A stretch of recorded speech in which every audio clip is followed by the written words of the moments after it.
One of the most common ways to see it is just really living your life for the joy of it and being open to your environment, accepting everything into it, and really just being there in the moment.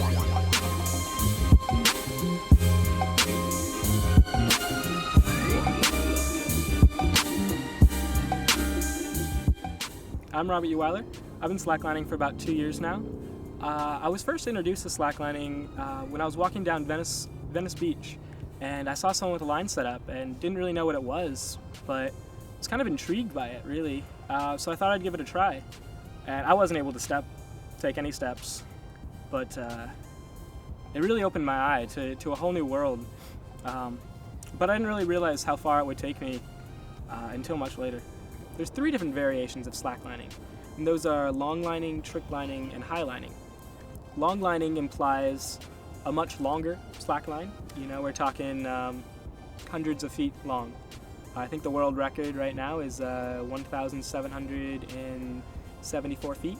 And then you have trick lining, which is a much tighter slackline, although still typically the 1 inch, but there's also 2-inch lines out there.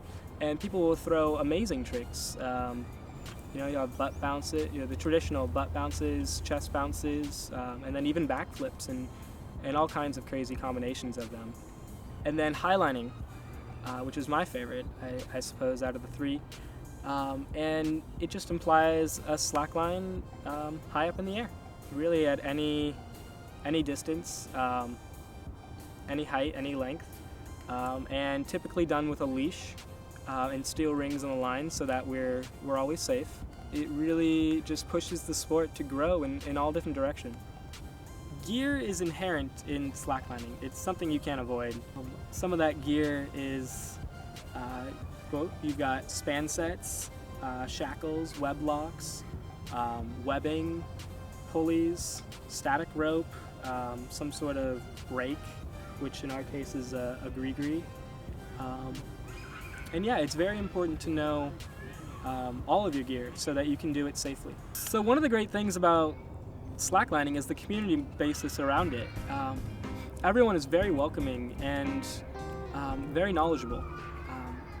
Everyone works through problems together, and we can all learn from each other. And that's one of the great things I think that I've discovered is really that people coming together and creating these great things. Slacklining's one of the ways I find passion in my life, and it really just lets me run with it. It's this new world to explore, and it opens up, so many doors. I can go anywhere in the world and put up a slackline. There's no limiting factor. There's nothing holding me back but my imagination and creativity. Once I'm out there without a harness, there's no thought of falling or of messing up. So when I'm out there on the line, if I'm doing it right, there's nothing going through my mind. I'm just there in the moment. And really that's all I'm thinking about. It's not what fault I just had or what move I'm about to do. It's just right then, the next step.